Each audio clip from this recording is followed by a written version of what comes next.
Welcome everybody to Victor's Forbidden Desire. Please do enjoy this next video.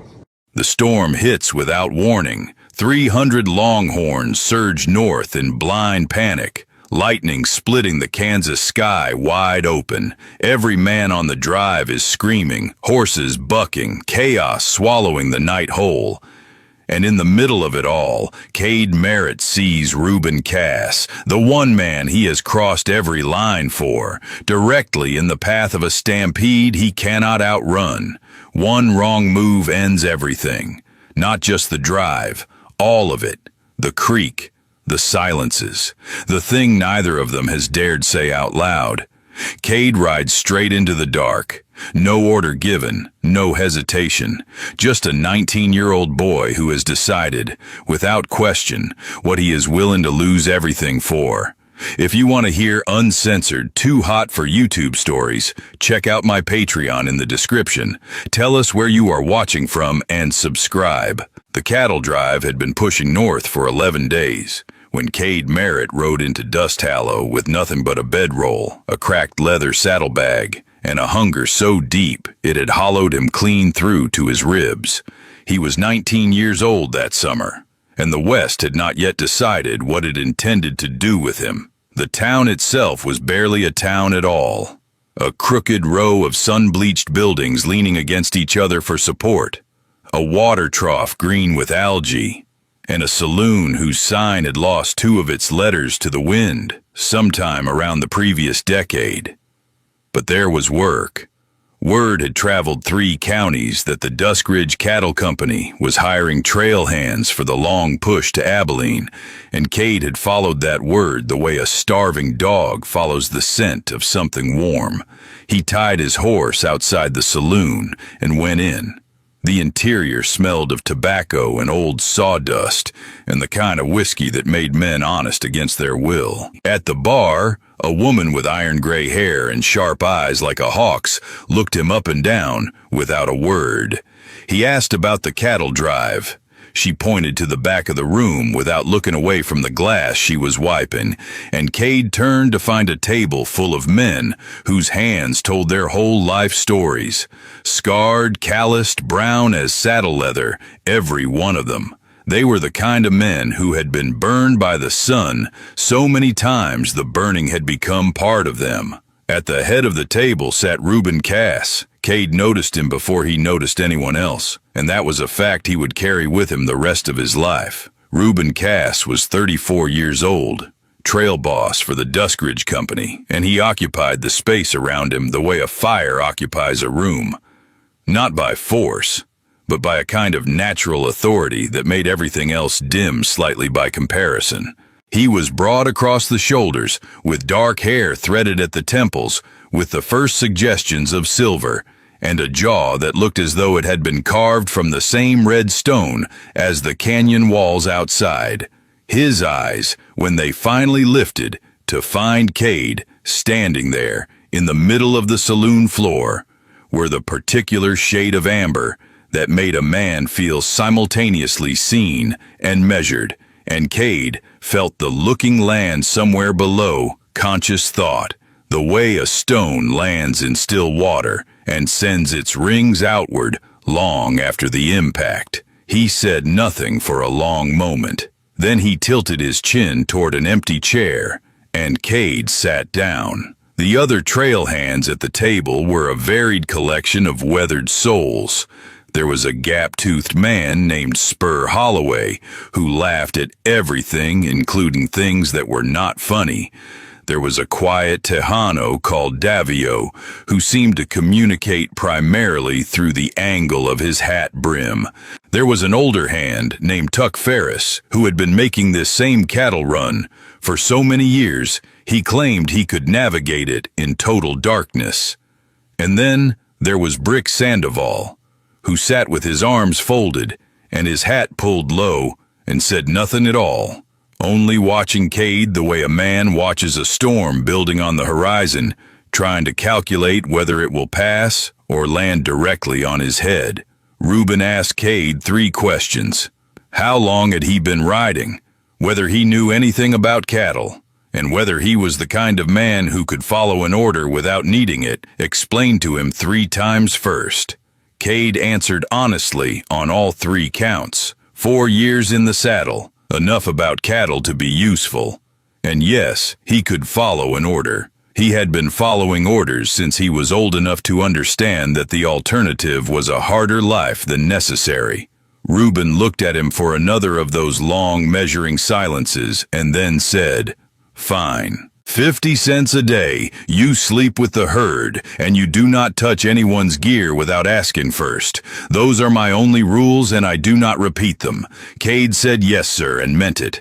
That was the beginning. The drive moved out the following morning before the sun was fully up.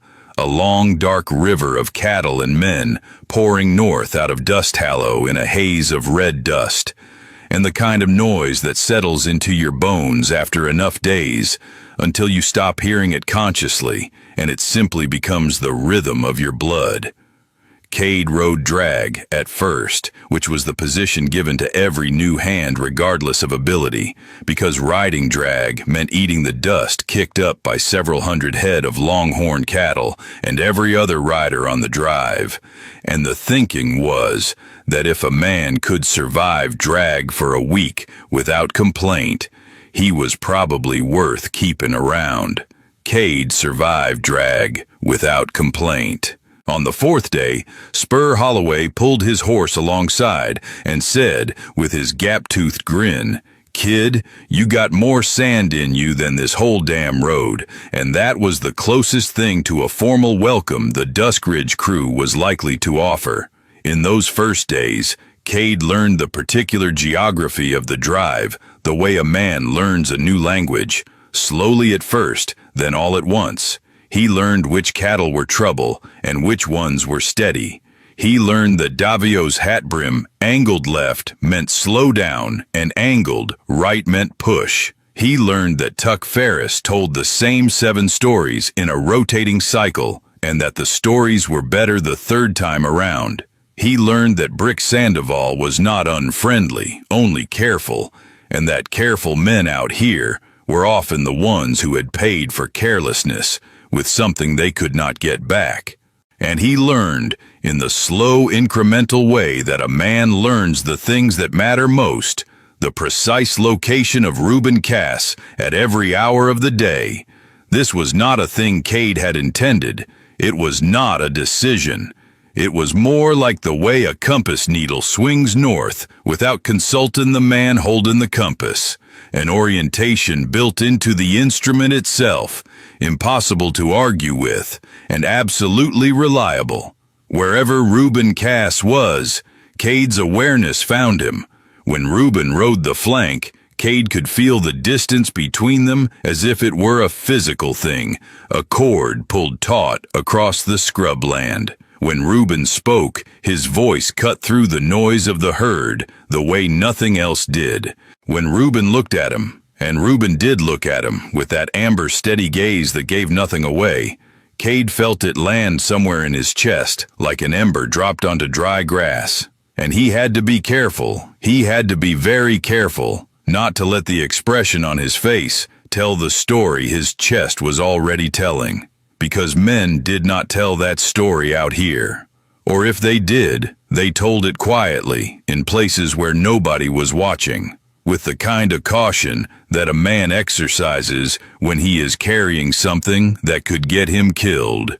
Cade was 19, and he had known this about himself for 3 years, and he had been careful for every one of those days, and he intended to go on being careful.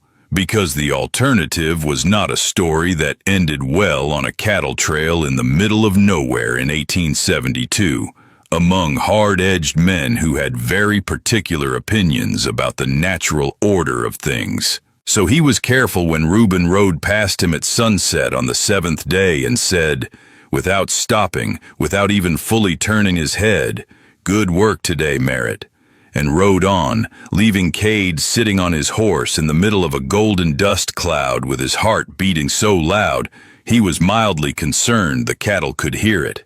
He was careful at the campfire that night when Spur passed the whiskey around and the men started talking in the loose, unguarded way that whiskey and firelight and accumulated exhaustion tended to produce. He kept his eyes from drifting to where Reuben sat just across the fire, long legs stretched out, hat tipped back, listening to Tuck Ferris's rotating cycle with the expression of a man who has heard them many times and does not mind. It happened on the 9th night.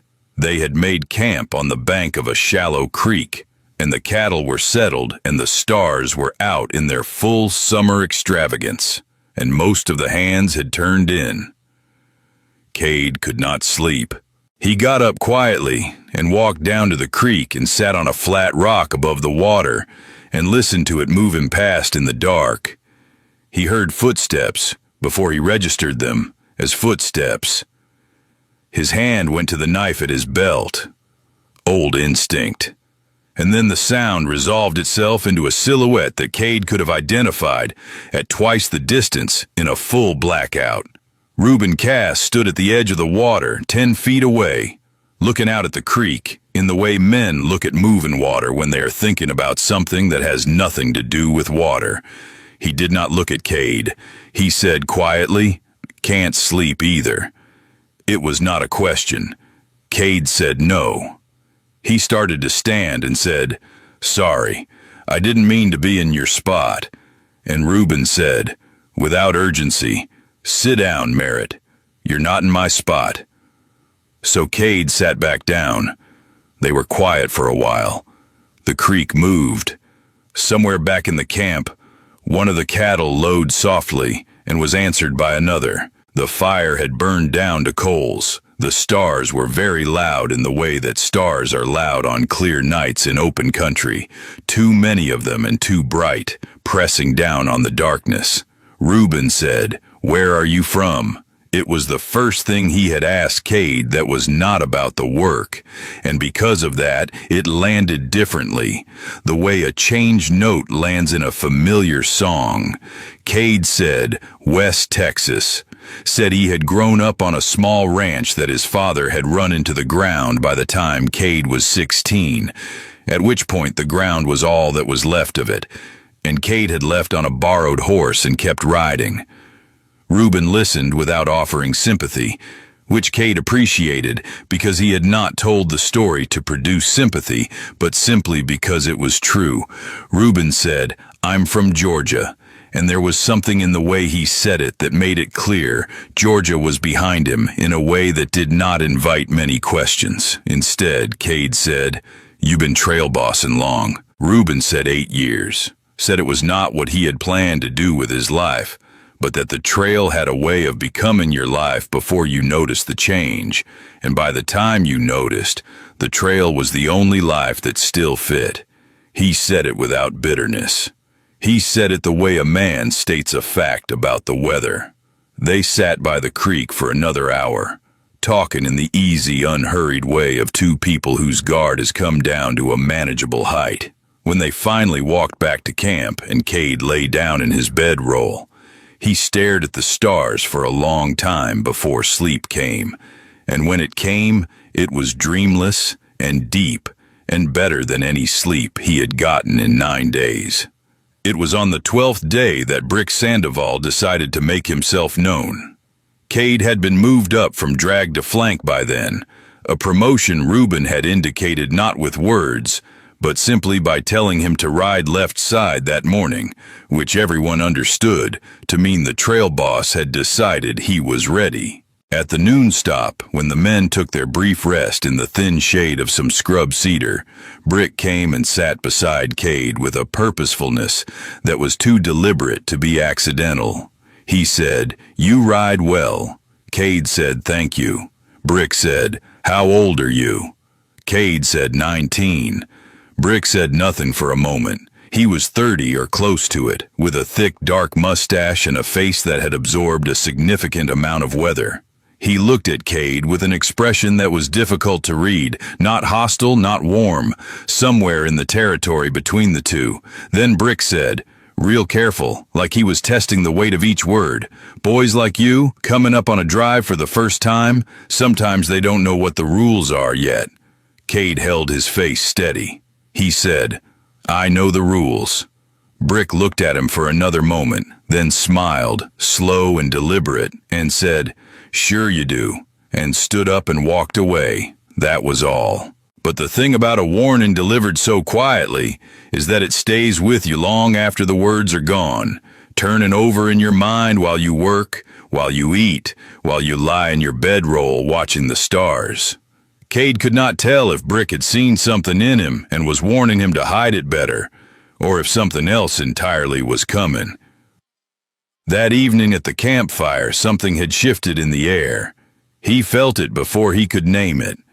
A quality of attention among the men that was different from ordinary shared exhaustion. Spur Holloway laughed more than usual, with an edge Cade had not heard before. Tuck Ferris had abandoned his usual story rotation and was quiet, studying the fire. Brick sat across the fire and watched Cade with dark, careful eyes and said nothing. Reuben was away from camp, riding back to check on a restless section of the herd, and the absence of his particular gravity made everything feel slightly tilted. Spur leaned back and looked at Cade through the firelight and said, "You know what we do with new boys on a long drive?"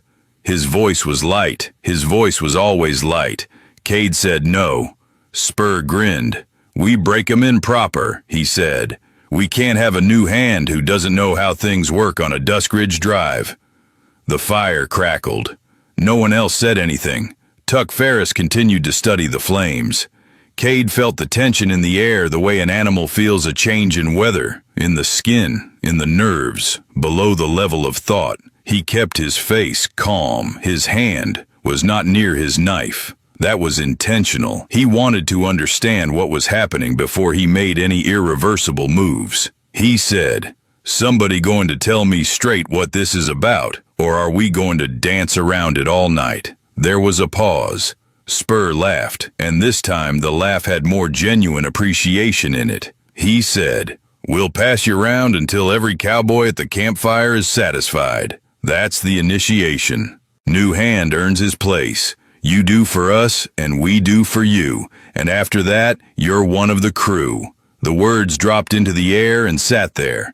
Cade looked at Spur, then at Brick, then at Tuck, whose jaw had tightened, then back at the fire, because he needed a moment to arrange himself. The thing was, and this was the part he had not expected, the fear he felt was not the only thing he felt. And the other thing was something he could not have named simply, something that lived in the general territory of the terrifying and the impossible, and the particular quality of a life that was finally beginning to show you where it had been going all along. And he was not sure what to do with it, or whether there was anything to do with it at all. He said, and his voice was steady because he made it steady, "What happens if I say no?" Spur tilted his head. He said, "Nobody's forcing anything. That's not how it works." He paused. "But a man who won't ride with the crew is a man who makes his own trail. And the Duskridge Trail is the only one running north right now." The implication was clear. You could say no and lose your position on the drive. Not violence. Cade did not believe there was violence behind this. Not from Spur, at least, whose roughness had a kind of cheerfulness that was not cruel, but expulsion. The very specific West Texas loneliness of a man standing in the red dust, watching the cattle drive move on without him. Cade said, "I need to think about it." Something surprising happened. Spur nodded. He said, "Fair enough. Nobody's going anywhere tonight. We got time." And with that, the tension shifted into something less immediate, and the men settled back into their various attitudes of exhaustion. And Cade sat with his elbows on his knees and his eyes on the fire, and turned the thing over in his mind the way you turn a stone over to see what lies underneath. He was still turning it when he heard the hoofbeats of Reuben's return. The change in the camp was immediate and subtle. the kind of shift that happens when a particular gravity reasserts itself. Men straightened almost without knowing they did it. The quality of the silence changed, and Cade felt the sensation in his chest that he had been managing for 12 days rearrange itself into something sharper and more immediate, because Reuben swung down from his horse and came into the firelight and looked around the camp with those amber eyes and said, "Herd settled," and sat down, and in sitting down managed to take the measure of every man at that fire without appearing to look at any of them directly. He looked at Cade last. Something passed across his face that was too brief and too controlled to identify. Then he accepted the coffee that Tuck handed him and stared into the fire. Nobody said anything about the conversation that had just concluded. Cade lay awake again that night. The stars were the same stars. The cattle spoke their low language in the dark. He thought about what Spur had said and about what it meant. He thought about careful and about what it might mean to be less so. He thought about Reuben Cass's amber eyes in the firelight, and sleep was a long time coming. By morning he had not made a decision, but something had loosened in him overnight, the way ice loosens in a stream when the temperature begins to change. Not broken, not gone, just less rigid than it had been. He went about the work of the day with his usual efficiency, and when Reuben rode past at midday and said, "Merritt, there's a rough crossing about 2 miles north. I'll want you up near Point when we hit it," Cade said yes, sir, and felt that loosened thing inside him shift again. Point meant riding near the front of the herd. Point meant riding near Reuben. He was up near the front when they reached the crossing, a river wider than expected after distant rains, running shallow but fast with a rocky bottom that would require careful navigation. Reuben was at the front, his horse stepping into the water with the easy confidence of an animal that had done this many times. He called the approach with short, clean instructions that the men executed without drama. Cade worked the right edge of the lead cattle, watching the animals and the water and Reuben all at once. And when one of the lead steers balked and started to turn back into the herd, which could have been the beginning of a very bad chain of events, Cade was already moving, already cutting the steer off at the angle before Reuben called it. His horse responding to the slight shift of his weight with the precision of a genuine partnership. The steer went back into the water. The crossing continued. When they reached the far bank and the herd was moving again, Reuben pulled up beside Cade, and they sat their horses together for a moment, watching the last cattle come across.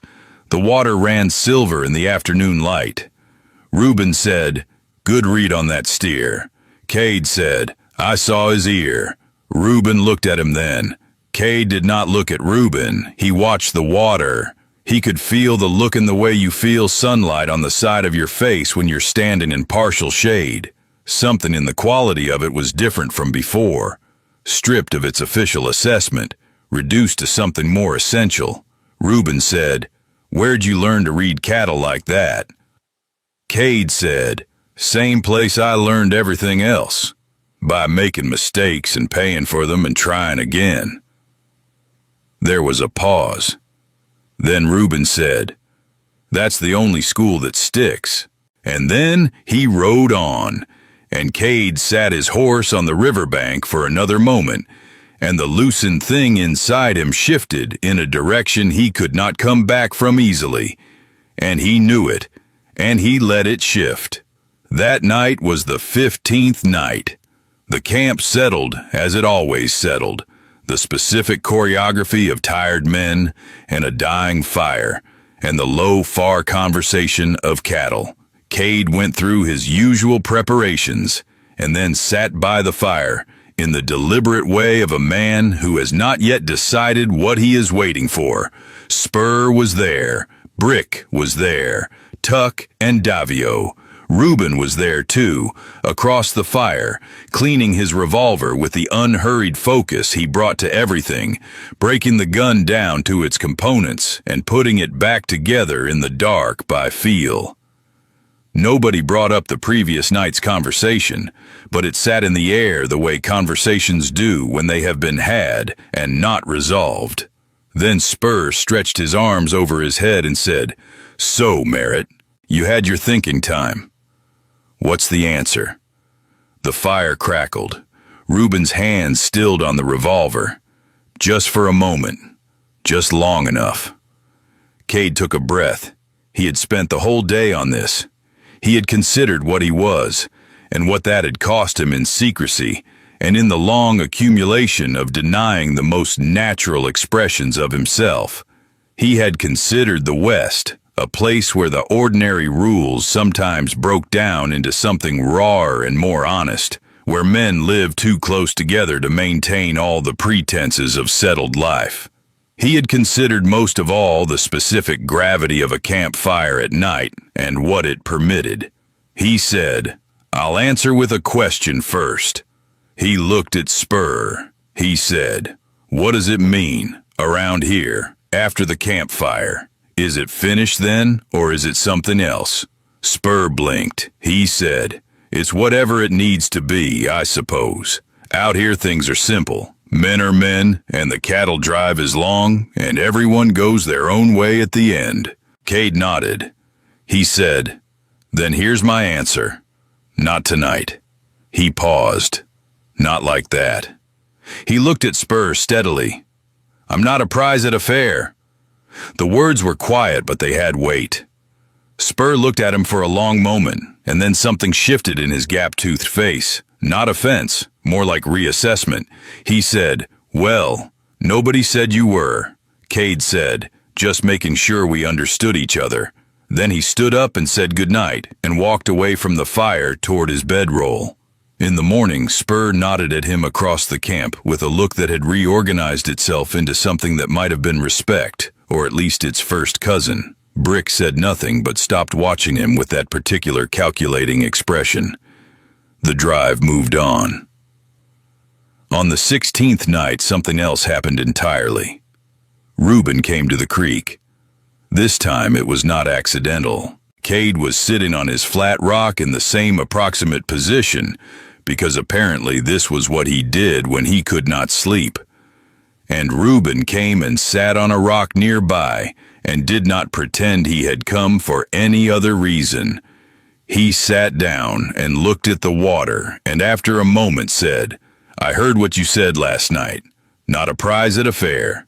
Cade said, "I hope that doesn't cause you a problem with your crew." Reuben said, "My crew can manage their own business." He paused. "That's not what I came to say." The creek moved in the dark. The stars were doing their overwhelming thing overhead. Cade waited because he had learned in 16 days that waiting was the correct approach when Reuben Cass was building towards something. Reuben said, "I've been doing this drive a long time, 8 years. He turned the brim of his hat in his hands, which was the first habit Cade had ever seen in him that looked anything like uncertainty. He said, "A man out here gets a certain way, gets particular about things, keeps his own counsel." Cade said, "I know something about that." Reuben looked at him then, directly, the way he had looked at him in the saloon, except that something in the look was different now, stripped of its official assessment, reduced to something more essential. Not the trail boss, not the careful man, just Reuben. He said, "I imagine you do." And then he said, "I noticed you, first day." The air between them was very still. The creek was the loudest thing in the world. Reuben said, "I want to say something careful, because I have been careful my whole life, and I am not sure I know any other way. But I also think there is a point at which careful becomes its own kind of dishonesty. And I have been thinking about that point for 16 days. Cade said, "Say it careful then. Careful is fine." Reuben took a breath. He said, "I have been on a long road by myself. That is a road I chose, because the other roads were not possible for me. But a man sitting by a creek at midnight watching a 19-year-old kid hold himself together with both hands while he tries not to look at something that he very clearly sees. that man starts to wonder if the road needs to be quite as long as he thought. It was the most words Cade had ever heard Reuben say at once, and they fell into the silence and spread out like water falling onto dry stone. Cade was quiet for a long moment. Then he said, "I've been looking at you since the saloon." He said it quietly, and he watched Reuben receive it, watched the thing that happened in Reuben's face when the words landed, not surprise, but something adjacent to relief. Relief was not an emotion Cade had expected from a man like Reuben Cass, and the unexpectedness of it made something unlock in his chest that he had not known was locked. He said, "I don't know what you want from me." "Not exactly." Reuben said, "I don't know exactly either. I know that I want to talk to you. I know that I want to be at this creek at night." He looked at the water. "I know that those are things I haven't wanted in a very long time." Cade looked at the profile of his face in the dark, the jaw, the temple where the first silver showed, the angle of the shoulders that even relaxed retained their authority. And he thought about careful, and about dishonesty, and about roads chosen out of impossibility, and he thought about being 19, and about the West, and about the specific quality of a man who came to find you at a creek and told you the most honest thing he knew. He said, "I can work with that." And Reuben turned and looked at him, and in the amber of his eyes in the starlight, something was happening that was new, something that had not been there in the saloon, or in the daytime rides, or in the professional nods across the cattle drive. Something that was neither the trail boss nor the careful man, but just Reuben. And Cade met it with something that was just himself, just Cade, stripped of caution and the long habit of hiding. For a moment, they simply looked at each other across the 5 feet of riverbank between them, and the creek moved, and the stars burned, and nothing was resolved, and everything was different. Then Reuben said, "You should sleep."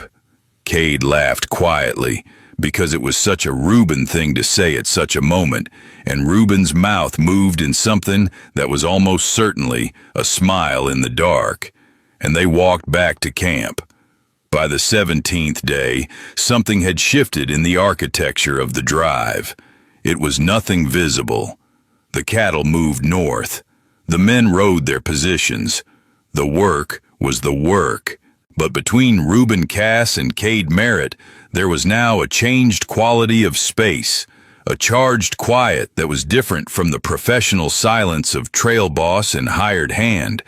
And if the other men noticed, and Brick Sandoval noticed, because Brick noticed everything, they said nothing about it. Reuben rode beside Cade, sometimes during the day, not always, not conspicuously, but sometimes.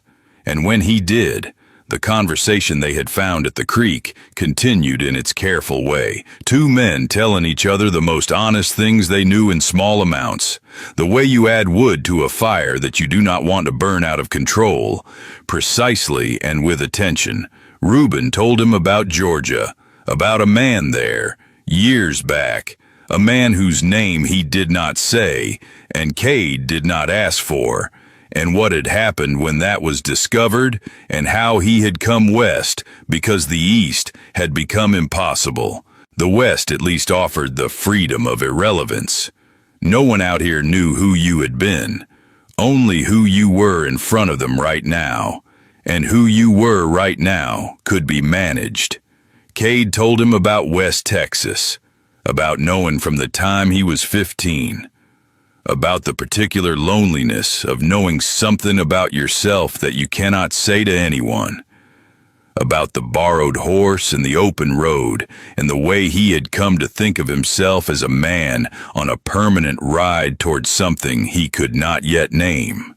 Reuben listened. Reuben was the best listener Cade had ever encountered, still, fully present, never interrupting, with a quality of attention that made the person being listened to feel that what they were saying was not merely being received, but genuinely considered, It was a quality that must have been what made him such an effective trail boss, Cade thought. Not just the authority, not just the competence, but that listening. On the 19th day, they hit a stretch of bad country. The land turned suddenly hostile in the way of the west, which could change its character without warning. The good grass gave way to scrub, and then to alkali flats that cracked and whitened and reflected the sun in a way that was hard on eyes and harder on cattle. The herd became difficult and required everything the men had to give. It was the kind of day that stripped the romance out of the trail and left only the raw pragmatic reality of it, dust and heat, and the constant vigilance required to keep several hundred animals moving in the right direction when what they wanted was to stop and then to scatter in 6 different directions at once. And in the space between them, in the last of the firelight and the first edge of wind off the northern plains, something had taken root that neither man would have been able to name plainly, but that both of them recognized the way you recognize the smell of rain before it reaches you, unmistakable, inevitable, and coming on fast. 3 weeks to Abilene, then whatever came after. Cade did not know what that would look like, but for the first time in 19 years, he was not afraid to find out.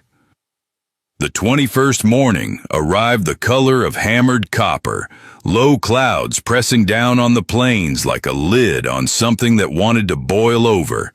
Cade woke before the camp stirred and lay still in his bedroll for a moment, listening to the cattle and the wind and the particular silence of a man sleeping a few feet away who had sat shoulder to shoulder with him until past midnight and then said only, "Get some rest, Merritt," as though that were the most natural conclusion to an evening of quiet revelation. Reuben's breathing was steady and even in the dark.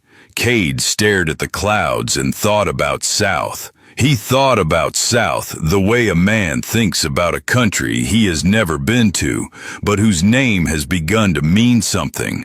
Not a place yet, not a plan, but a direction, a word with weight in it. Reuben had said there might be something worth riding toward.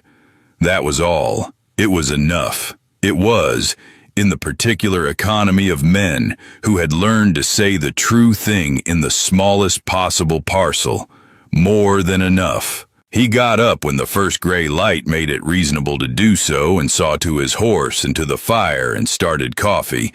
And when the camp came awake around him, he was already present in it, already working, which was the only way Cade Merritt knew how to be.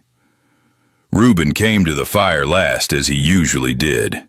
He took the coffee Cade held out without a word, and their fingers did not touch, and neither of them looked directly at the other, and to anyone watching it was nothing at all.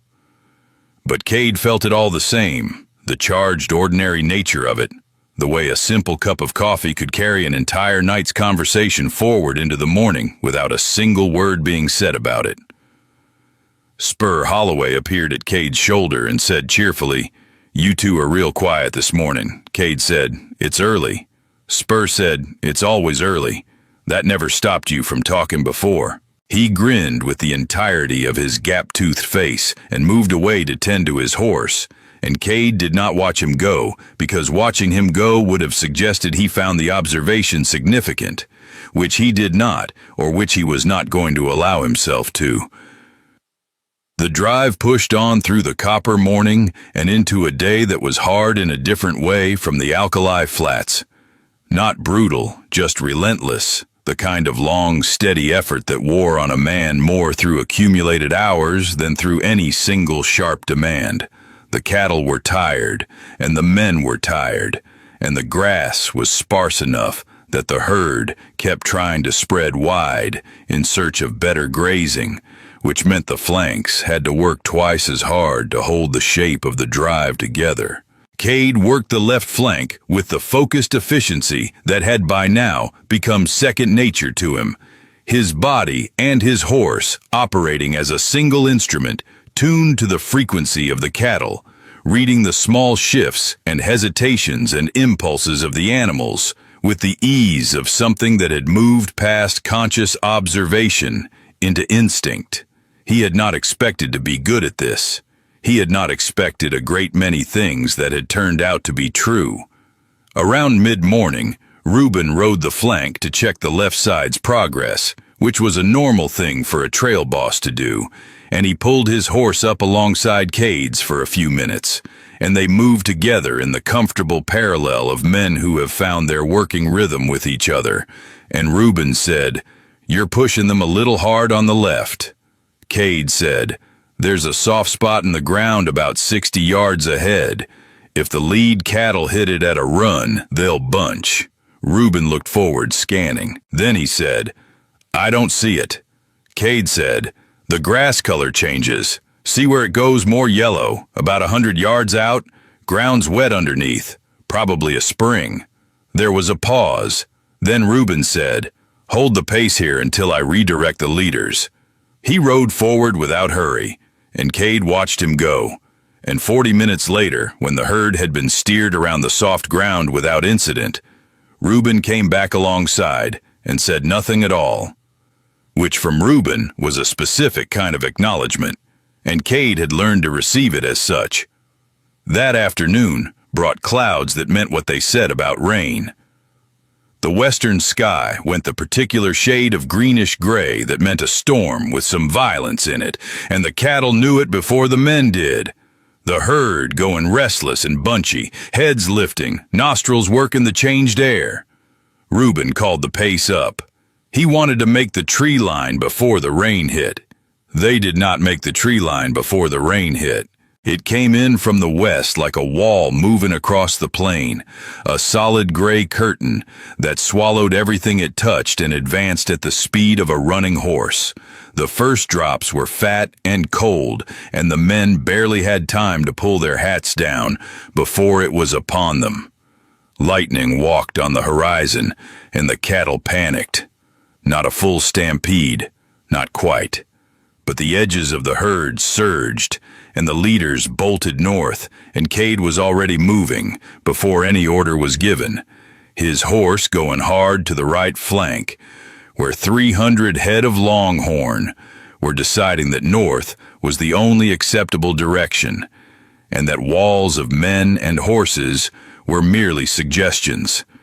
He cut hard in front of the leaders, his horse laying into the turn with a commitment that was almost reckless, and he pushed them left, back into the mass, and held them there with pressure and voice, while lightning cracked overhead and rain drove into his face, cold as creek water. From his left came Brick, appearing out of the rain with his hat jammed down and his horse running flat, cutting off the secondary surge while Cade held the leaders.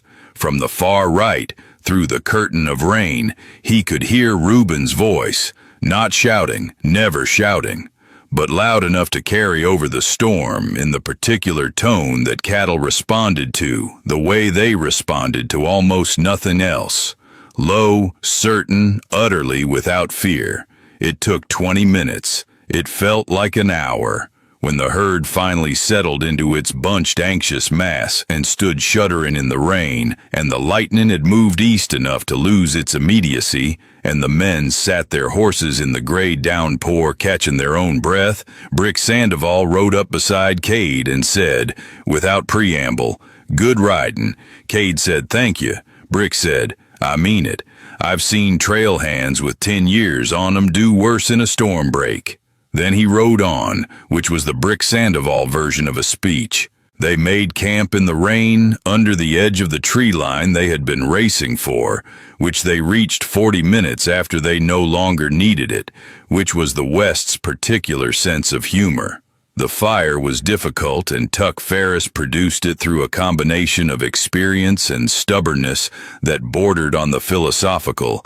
They ate what there was to eat, and the men were quiet in the way of people who have just spent 20 minutes in a controlled emergency and need to let their nerves return to their ordinary pitch. Reuben came and sat beside Cade at the fire, not across from him, beside him. which was different, and Cade noticed it was different, and he thought at least one other man at that fire also noticed it was different, but nobody said anything, because nobody at a Duskridge campfire said anything they weren't ready to account for. Reuben said quietly, "The right flank held, because you held the left." Cade said, "The right flank held because you held it."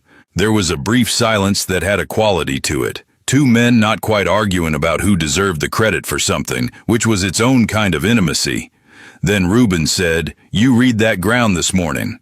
Cade said, "I read the grass." Reuben said, "Same thing." He looked at the fakir. Then he said, "Where'd you learn to see land like that?" Cade said, "I grew up on failing ground. You learn to read a ranch that's dying the same way you learn to read a sick animal. You watch for the small things, the color changes, the way water sits, the places where the life has gone out of it." Reuben was quiet for a moment. Then he said, "Your father's ranch." Cade said, "Yes." Reuben said, "That must have been a long way to watch something go." Cade said, "It was." He paused. "But it taught me things I wouldn't have learned on good ground." He could feel Reuben considering this beside him, the way he could always feel Reuben thinking. Something focused and careful happening in the silence. Then Reuben said, "A man who can find water under dead grass is a useful man to have." Cade looked at him then, briefly. The firelight was doing what firelight did to a face, warming it, softening the hard lines slightly, finding the things underneath the weathering. He said, "I'll keep that in mind." And Reuben looked back, and the amber in his eyes had the fire in it, and for a moment the charged quiet between them was so present and so specific that Cade thought anyone looking directly at them would have seen it plain as a brand mark. Then Tuck Ferris launched into story number 2 of his rotation, and the moment folded itself into the general noise of the camp, and Cade turned to listen, and Reuben did too, and their shoulders were still close together at the edge of the firelight. The storm moved through by midnight. The 22nd day dawned clean and washed, the sky a hard brilliant blue, the grass bright with retained water, the cattle calmer for having been through the surge and survived it. The men were rested in the specific way of people who have slept hard after real effort, and the camp had the loose, easy quality of a morning after difficulty, when the difficulty is past and the ordinary pleasures of continuing to exist are temporarily visible again. Spur Holloway was in exceptional spirits. He had a story about the storm that had grown considerably in the telling since the previous night's end, and he was delivering it to Davio, who was listening with the patient stillness of a man who has decided that the story is not going to shorten itself, regardless of his response to it. Tuck was cooking. Brick was checking his horse's legs with the methodical thoroughness of a man who treats the animal's welfare as a personal obligation. Reuben was standing at the edge of camp looking north at the country they had yet to cover, doing the calculation he did every morning, how far, at what pace, in what conditions, with what margins for the unexpected. Cade watched him for a moment and then went to stand beside him, because he had decided somewhere in the previous night that careful and avoidance were not the same thing, and that he had been confusing them. He said, "What do you see?" Reuben said, 2 more river crossings, then about 40 miles of open grassland before we hit the Kansas line. After that, it's a straight run to Abilene. Cade said, "How long?" Reuben said, 2 weeks if we don't have another storm. 3 if we do. Cade said, "I'll take 2. The corner of Reuben's mouth moved. He said, "You in a hurry?" Cade said, "Not particularly." He paused, just thinking about what comes after. This time, the silence that followed had a different texture from their ordinary silences. It was a silence that knew exactly what it was about, a silence that had been building for 22 days and had stopped pretending otherwise. Reuben kept his eyes on the northern horizon. His jaw worked slightly. the way it did when he was deciding whether to say the careful version or the true one. He said, "What comes after is whatever we make it." Cade looked at the northern horizon too. He said, "I know." Reuben said, "I want you to know that when I say that," he stopped, started again. "I don't say things I don't mean. Not to men I'm working with. Not to—" He stopped again. He said, "It's not a thing I'm good at saying plainly." Cade said, "You're doing fine." Reuben turned and looked at him fully then, which was the first time in 22 days that Reuben Cass had looked at Cade Merritt with no professional buffer between them, no trail boss assessing a hand, no careful man checking his distances. Just Reuben, in the clean morning light, looking at Cade the way a man looks at something he has decided he is going to allow himself to want. It lasted only a few seconds, but Cade felt it from his sternum to the soles of his boots, a wave of warmth breaking over him from the inside out, slow and total, the kind of feeling that does not ask permission. Then Brick called out that coffee was ready, and the moment folded up, and they walked back to camp, not touching, not close enough to remark upon, and Cade's hands were entirely steady when he took his cup. On the 23rd night, the creek came back. Not the same creek, a different one, wider, running fast with the storm's contribution, dark in the moonlight. But Cade found his way to it anyway, because his body had apparently decided that creeks at night were where true things happened, and his body was not wrong. He sat on a root above the bank and listened to the water and did not wait very long before he heard the footsteps. Reuben sat beside him, not on a separate rock, beside him, on the same root, close enough that Cade could feel the warmth of him through the night air's chill. He said, without preamble, "I want to tell you something I have not told anyone." Cade said, "All right." Reuben said, "The man in Georgia. His name was Thomas. We were friends first, years of being friends, then something else." He said this carefully, as though handling something that was still fragile even after a long time. He said, when it was discovered, it was Thomas who told them. He said it was the only way to protect himself. He took a breath. "I don't say this to make you feel sorry for me. I say it because I want you to understand why I have been the way I am. About trust, about saying things out loud." Cade was quiet for a moment. The creek moved. He said, "That's a hard thing to carry." Reuben said yes. Cade said, "And you've been carrying it on your own for 8 years. Reuben said, "It seemed like the only option." Cade looked at the water and thought about Thomas in Georgia, and about what it meant that a man who had been given every reason to lock himself entirely away had instead come to a creek on the 23rd night of a cattle drive and said, "I want to tell you something I have not told anyone." He thought about what that cost. He thought about what it meant that Reuben had decided the cost was worth it. He said, "I'm not Thomas." Reuben said, "I know." Cade said, "I need you to actually know it, not just think it." He paused, searching for the right shape. He said, "I've been hiding what I am since I was 15 years old. I know what it costs to be careless with it.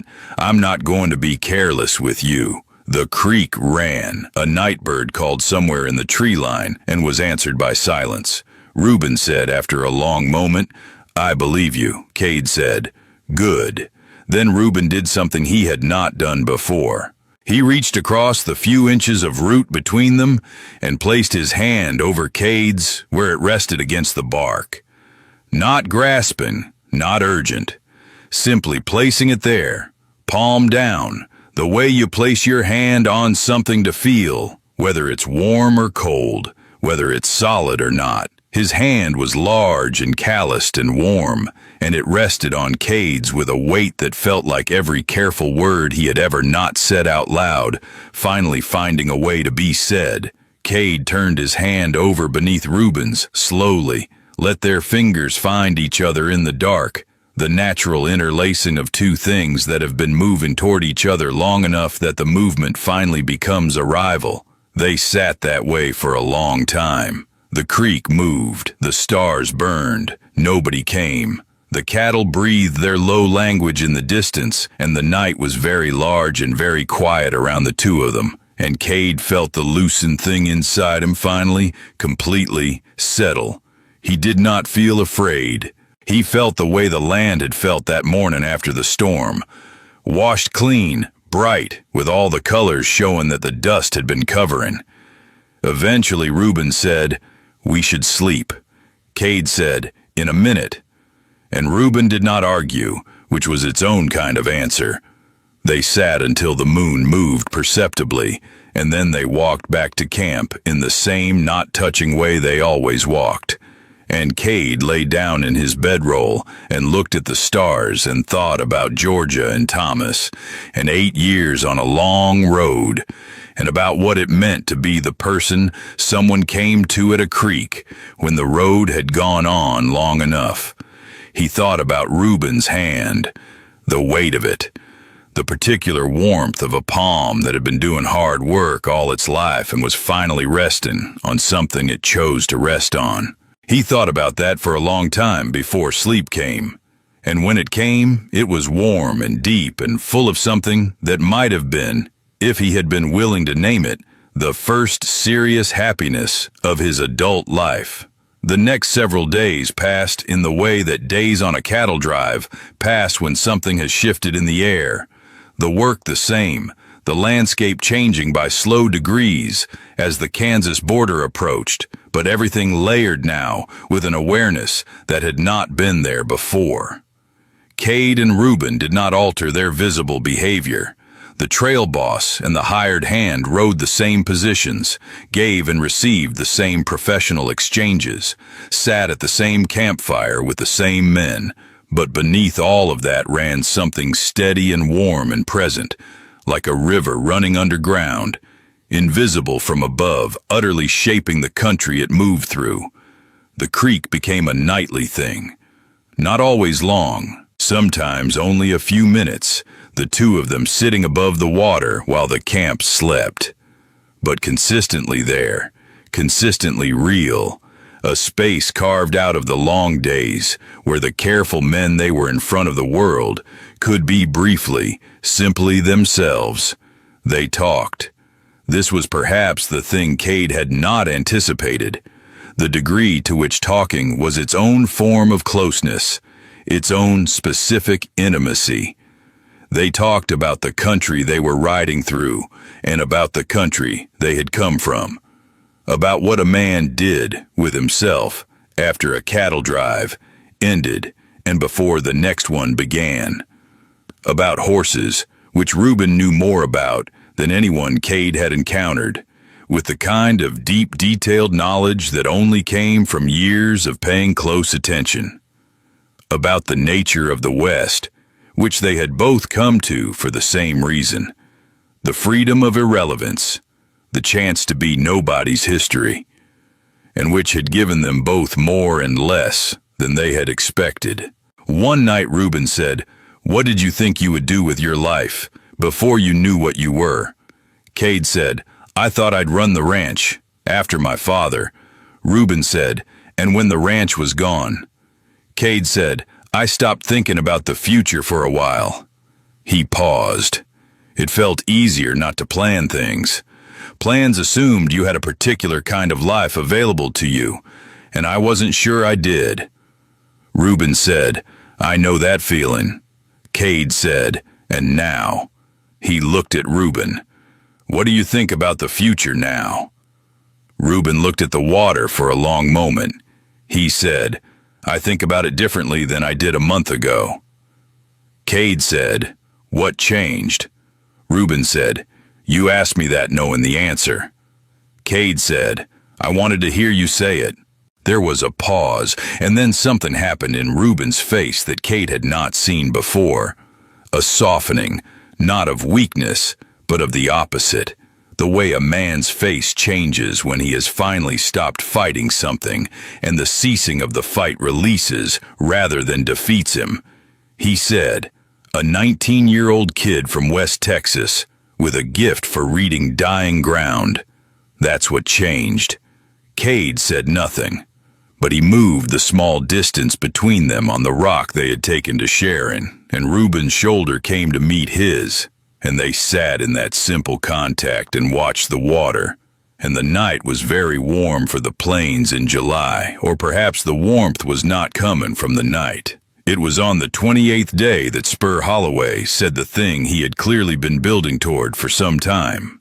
They were riding together at the rear of the herd, Cade and Spur, in the early afternoon heat, and Spur had been unusually quiet for 40 minutes, which was for Spur the equivalent of extraordinary turmoil. Then he said, with the particular care of a man who has rehearsed this, I want to say something, and I want you to know I mean it, respectfully. Cade said, go ahead. Spur said, I've been doing drives for 6 years. He looked at the cattle. Reuben's been bossing 8. In 6 years, I have never seen him ride the flank for reasons that weren't strictly about the cattle. He paused. He rides your flank a lot. Cade said nothing. Spur said, I'm not saying anything by that. I'm saying he worked at the words. I'm saying that a man who has been alone the way Reuben Cass has been alone, that's not a small thing. Whatever's, he gestured vaguely. It's not a small thing. That's all. Cade looked at him. He said, why are you telling me this? Spur said, because I like you and I respect him, and because... He grinned, but underneath the grin was something more serious than usual. Out here, a man's business is his business.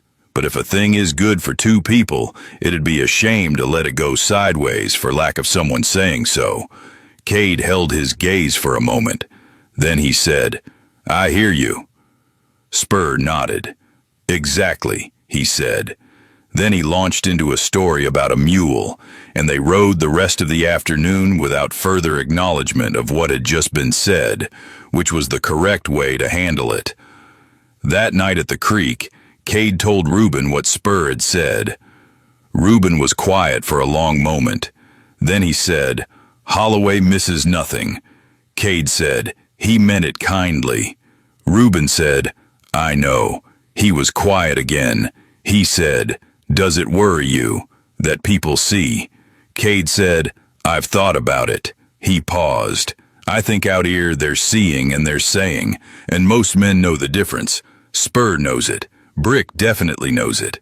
Reuben said, and if someone doesn't know the difference, Cade said, then we deal with that when it arrives. He looked at Reuben in the moonlight. He said, I'm not going to be less careful than I've always been. But I'm also not going to spend what time we have managing it so carefully that nothing actually happens. The creek ran cold and clear in the dark between the roots. Reuben said, what do you want to happen? Cade said, I want to get to Abilene. I want to see what's on the other side of this drive. He paused and then said the true thing, which was becoming easier with practice. I want to know what you're like when you're not managing yourself. Something moved through Reuben's face. He said, that might take some time. Cade said, I've got time. And Reuben turned and looked at him, the way he had looked at him that morning after the storm, fully, without the professional buffer, without the careful man's distances. And in the moonlight his eyes held something that was neither amber nor gold, but something that existed between those colors and had no name that Cade knew. And Cade felt the warmth of it move through him slow and total. And he thought about 8 years on a long road, and about a man named Thomas in Georgia, and about what it meant to be looked at like this by someone who had stopped trusting looking. He reached up and touched Reuben's jaw, just his fingertips, light as asking permission. The stubble was rough against his palm, and Reuben went very still, not pulling away, not moving toward, simply receiving the touch with the absolute stillness of a man who is trying to let something happen that every instinct for 8 years has told him not to let happen. Cade said, quietly, it's all right. Reuben closed his eyes for a moment. When he opened them again, the thing in his face had changed again. the last of the distance gone, replaced by something raw and present and more honest than anything Cade had seen in his 19 years. He lifted his own hand and covered Cade's where it rested against his jaw, pressing it there, holding it. He said, in barely more than a breath, "I haven't. It has been a very long time." Cade said, "I know." He kept his hand where it was. He said, "We don't have to do anything except sit here." Reuben said, "I know that." He paused. "I don't want to just sit here." And the creek moved and the stars burned, and the night held them in its enormous dark privacy.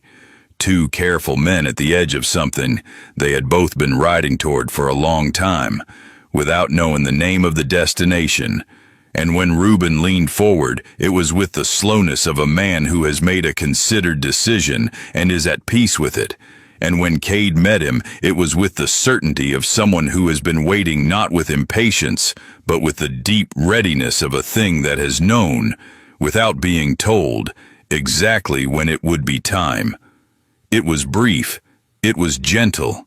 It was two mouths finding each other in the dark with the care of men who understand that some things, once opened, cannot be closed again, and who have decided this is not a reason to be afraid, but a reason to be present. When they separated, there was a silence between them that had a different quality from all the other silences, full rather than careful, arrived at rather than held in waiting. Reuben said, after a while, "Well." Cade said, "Well." A pause. Then Reuben made a sound that was entirely new in Cade's experience of him. Low and quiet, escaping without permission, something between a breath and a laugh. Cade felt it in his own chest like a bell struck. He said, "Was that you laughing?" Reuben said, "Possibly." Cade said, "I didn't know you did that." Reuben said, "I didn't either." And there it was again, brief and warm, and Cade sat beside him in the dark and felt the enormity of it. This man who had been locked for 8 years inside his own carefulness, laughing quietly at the edge of a creek in Kansas because something had finally broken through. He said, "We should go back." Reuben said, "Yes." Neither of them moved for another few minutes. The drive reached the Kansas border on the 31st day, and Abilene came into view on the 36th, which was 2 days ahead of Reuben's pessimistic estimate and 4 days ahead of anyone's hope. The town materialized out of the flat country like a rumor becoming fact. The water tower first, then the rooftops, then the sounds that always preceded cattle towns, the noise of industry and commerce and human gathering in a place designed for exactly this transaction. The herd was driven to the stockyards in the particular organized chaos of an arrival, men and cattle and dust and the calling of prices, and the Duskridge hands performed their end of the operation with the efficiency of people who have done this enough times to do it without thinking. And when the last head was counted and the papers were signed and the buyers had inspected and agreed, Reuben Cass shook hands with the buyer and turned back to his crew with the particular expression of a man who has delivered what he promised and considers that the appropriate end of the matter. He paid the men their wages in the street outside the stockyard, counting out each man's coins with the same deliberate fairness he brought to everything. When he came to Cade, he counted the coins and then counted extra and said, "Bonus for the storm." Cade said, "Brick held the right flank in the storm." Reuben said, "Brick got his bonus first." He pressed the coins into Cade's hand and held them there for a moment and met his eyes and then released them and turned to address the group. He said, "Good drive, clean delivery, no cattle lost to weather or to incident." He looked at each man in turn. "You're all of you welcome back for the fall drive if you want the work." Spur said, "I'll be there." Tuck said the same. Davio tilted his hat brim at the affirmative angle. Brick said nothing, which meant yes. Cade said yes. Reuben looked at him. He said, "Good. The men scattered to the saloons and the boarding houses and the various pleasures of a town at the end of a cattle drive, which were the pleasures of people who have been without civilization long enough that civilization feels like a luxury. Cade saw to his horse and then stood in the street in the afternoon sun and waited, because he was very good at waiting, because he had been waiting his whole life for things he could not describe, but that he had learned to recognize when they arrived. Reuben found him there. He came on foot from the direction of the stockyard office, hat in hand, squinting in the late sun. He stopped in front of Cade and looked at him for a moment in the direct, open way he had developed in the last 2 weeks, the way that was still Reuben, still careful, still deliberate, but that no longer kept everything at its previous professional distance. He said, "I have to ride back to file with the company office. Then I have a week before I start organizing the fall drive." Cade said, "All right." Reuben said, "There's a town about 60 miles south of here. Small, decent. I know the man who runs the stable. He rents rooms above it to people he trusts." He paused. It would be a quiet place to be for a week. Cade looked at him standing in the Abilene afternoon sun, this man from Georgia who had come west with a long road behind him, and had sat by a creek in the dark and said things he had never said to anyone, who had laughed quietly for the first time in years and pressed a bonus into Cade's hand with both of his, who had ridden a cattle drive for 8 years and was standing here now, talking about a quiet place 60 miles south as though it were the most ordinary proposal in the world, which it was, and which it was not. Cade said, "I'll ride with you to the company office." Then south. Something moved through Reuben's face. Not surprise, more like the expression of a man who has been holding his breath and finally exhaled. He said, "There's a good trail. Shouldn't take more than 2 days." Cade said, "I know how to ride 2 days." The corner of Reuben's mouth moved. He said, "Yes, I know you do." They rode out of Abilene in the late afternoon, side by side on the southbound trail, the plains opening ahead of them in the long golden light, and the drive was behind them, and something else was ahead, nameless still, without a plan, without certainty, but warm and real and moving at the speed of 2 men who have finally stopped running from the same road and decided to ride it together. The wind came from the west and carried the smell of grass and distance, and Reuben rode beside Cade with the ease of a man who has found his position on the trail and intends to hold it. And Cade looked at the horizon ahead and thought about south and what south meant now, and found that it meant something entirely different from what it had meant 36 days ago. It meant this, exactly and precisely this,